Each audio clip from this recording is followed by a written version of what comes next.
মহারাজ, আপনাকে আমি যা বললাম তার সবই সত্য ঘটনা। এখন বিশ্বাস অবিশ্বাস যার যার ব্যক্তিগত ব্যাপার।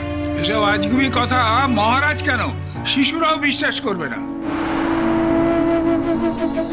না সিদ্ধান্ত বাগীশ মশাই, ওনার কথা যে আমি সম্পূর্ণ অবিশ্বাস করছি সেটা কিন্তু একবারেও নয়।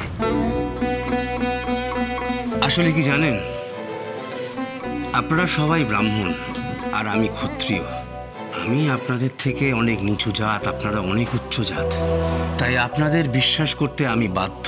মহারাজ, তবে কি জানেন অন্নদাচরণ মশাই, আমার কাছে নানান বিচিত্র বিভিন্ন স্বপ্নাদেশ নিয়ে প্রতি মাসে কমপক্ষে 10 জন ব্রাহ্মণ আসে। তারা কেউ কেউ বলে তাদের কাউকে দেবতা স্বপ্ন দিয়ে বলেছেন আমাকে গোদান করতে বা জমিদান করতে। আবার কি জানেন, এই তো কদিন আগে একজন ব্রাহ্মণ এসে বললেন তাকে নাকি স্বয়ং দেবাদিদেব মহাদেব স্বপ্ন দিয়ে বলেছেন যে আমার থেকে 2 লক্ষ স্বর্ণ মুদ্রা নিতে। বুঝুন ব্যাপার, ভিক্ষুক মহাদেবের 2 লক্ষ স্বর্ণ মুদ্রা চাই আমার থেকে, তাও সেটা সরাসরি আমাকে স্বপ্নেতে বলতে পারছেন না, বলছেন আমার সীমানার বাইরের অন্য আরেকজন ব্রাহ্মণকে। 2 লক্ষের বদলে শেষে তাকে 2টো স্বর্ণ মুদ্রা দিয়ে বিদায় জানালাম। কিন্তু মহারাজ, আমি তো আপনার কাছে... হ্যাঁ, আপনি আমার থেকে গরু, সোনা, জমি সেসব তো চাননি, চেয়েছেন তো মন্দির। আপনি কাশীধামে মায়ের একটা মন্দির প্রতিস্থাপন করতে চান। বেশ বেশ, আমি আপনাকে সাহায্য করব। জয় মহারাজের জয়।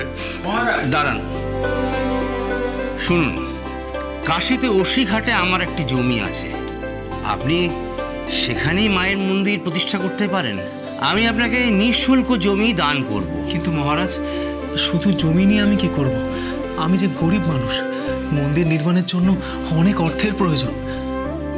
তা কত বড় মন্দির করবেন, কত টাকা লাগবে সে বিষয়ে কোনো আন্দাজ আছে আপনার? তাও 1000 টাকা তো বটে।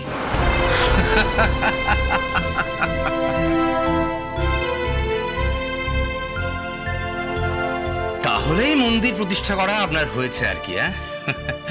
তা কে দেবে মশাই আপনাকে 1000 টাকা? দেখুন, আপনি তো দেখছি ওই 2 লক্ষ স্বর্ণ মুদ্রাকেও ছাড়িয়ে গেলেন মশাই। মহারাজ দেখুন, এখন আর আমার কথা বলবার সময় নেই, আমার অন্য কাজ আছে। ভালো কথা, আপনি বলেছিলেন না যে আপনার কাছে মায়ের একটা ফটোগ্রাফ আছে? হ্যাঁ, সেটা একবার দেখাতে পারেন?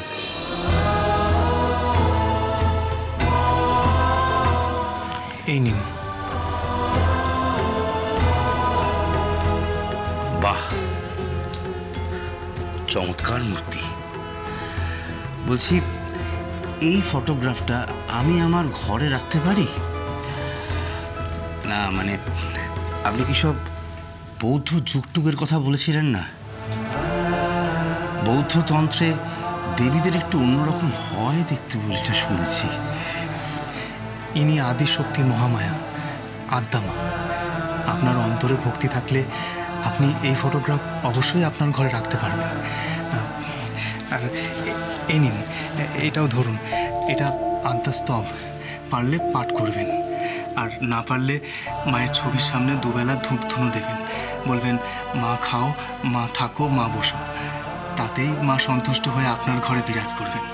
কিন্তু যদি অবিশ্বাস, তাচ্ছিল্য বা অন্য কোনো কারণে আপনি এই ফটোগ্রাফ আপনার ঘরে রাখতে চান, তাহলে রাখতে পারবেন না। মধ্যরাতে ভয়ঙ্কর সব স্বপ্ন দেখবেন, তখন আপনাকে এই ছবি গঙ্গা জলে বিসর্জন দিতে হবে। কি বলছেন? যা সত্যি তাই বলছি আপনাকে। সম্প্রতি একজনের সাথে এমনটাই হয়েছে। আপনি চাইলে আপনার বিশ্বস্ত লোকের মাধ্যমে খবর নিতে পারেন।